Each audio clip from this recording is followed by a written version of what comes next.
Here's the video review for Transformers Movie Thundercracker. He's an F-22. He's a repaint in standard Thundercracker colors of blue and red of the Starscream mold with the new head, but we'll get to that in robot mode, with some giant missile launchers here underneath. There are some little wheels here that allow the missile launchers to spin as you roll it, and then this little flap right here will activate the triggers. And I'm not going to do that because I'm going to lose the missile, but you can roll it along the ground and these will spin. Oh, there you go. These will spin and launch a missile as the triggers pass over the little clip here.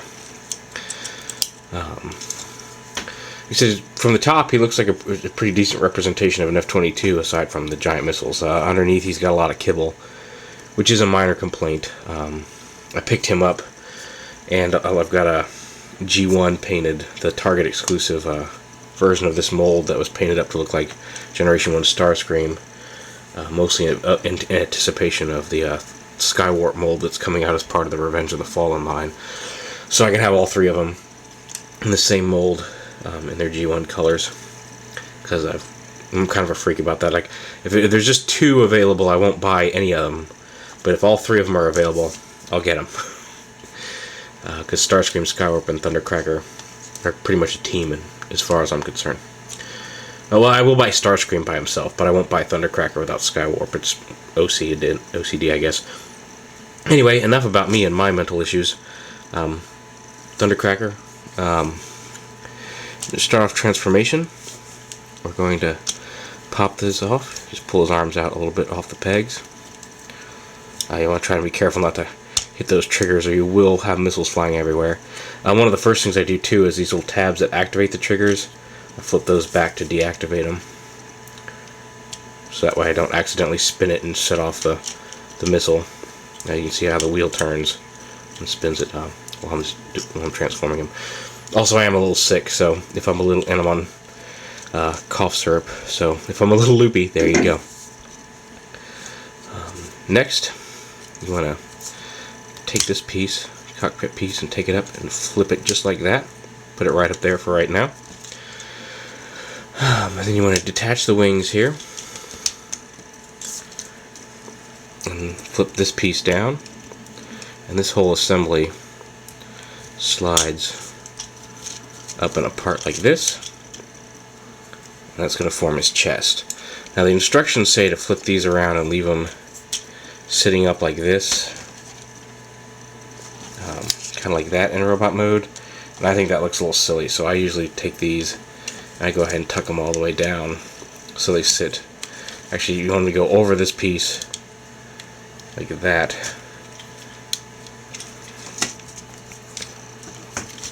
and then under this piece like that. I think they look better there overall. You want to spread the pectoral pieces out like that, and just push the cockpit down. You can leave it out, but there's a gap there. I like to put it down there to make it look more like it's angling into the chest.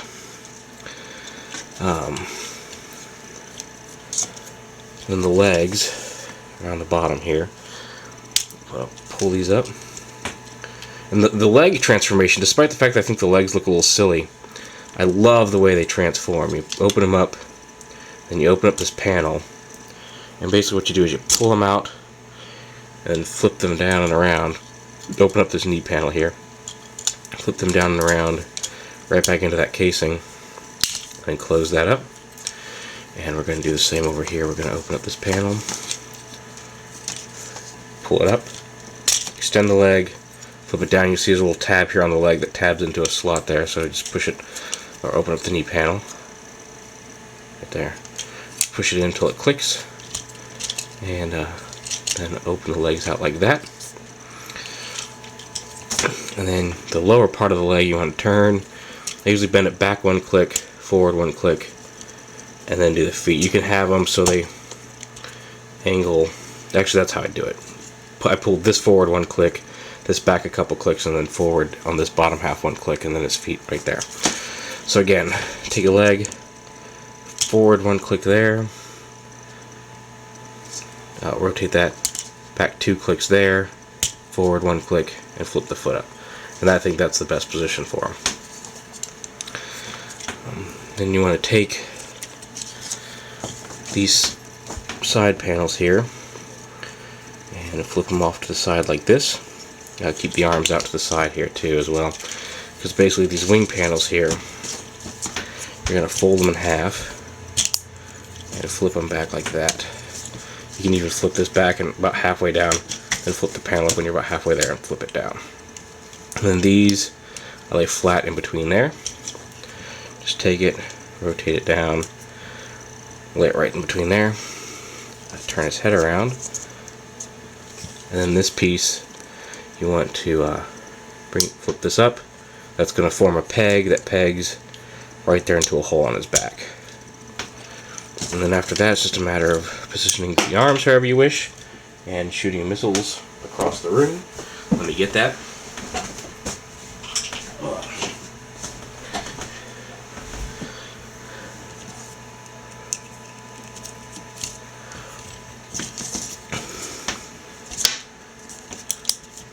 And arms up. And you bend them forward at the elbows.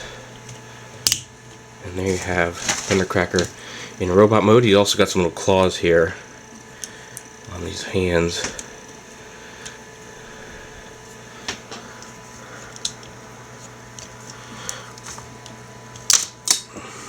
Yeah, the hand's probably the most inaccurate part to what Starscream looked like in the movie. And even the guns are not quite as accurate as he did have a missile launcher, arm in the movie, but it looked more like they were stacked vertically. It looked more like a bow and arrow than a Gatling gun. But just a big, massive brute for your army. I can't wait to get all three of them together to just kind of have the brute squad of Starscream, Skywarp, and Thundercracker. Just to give you an idea size-wise, trying to find a good figure that most people might have. Well, here we go. I'll do you how big he is. Here he is next to Henge Thundercracker. So he's a little bigger than a Classics Deluxe. Oh, he's a lot bigger than a Deluxe. As you can see there, he's very wide, bulky, a very nice size for the Voyager a Voyager figure. And the fact that I got him on sale at Walmart for $11 the other day didn't hurt either. So I'm eagerly awaiting his repaint, the Starscream repaint and the Skywarp repaint of this mold. It's not the best mold from the first movie, but it's pretty cool. It has its own merits and it's got its own detractors. I'd give it probably a B-, maybe even a C+. It's not horrible. It's not the worst toy I've ever played with, and I do quite enjoy the look. But it's not the best one from the first movie line. But there you have it, Transformers Voyager movie Thundercracker repaint.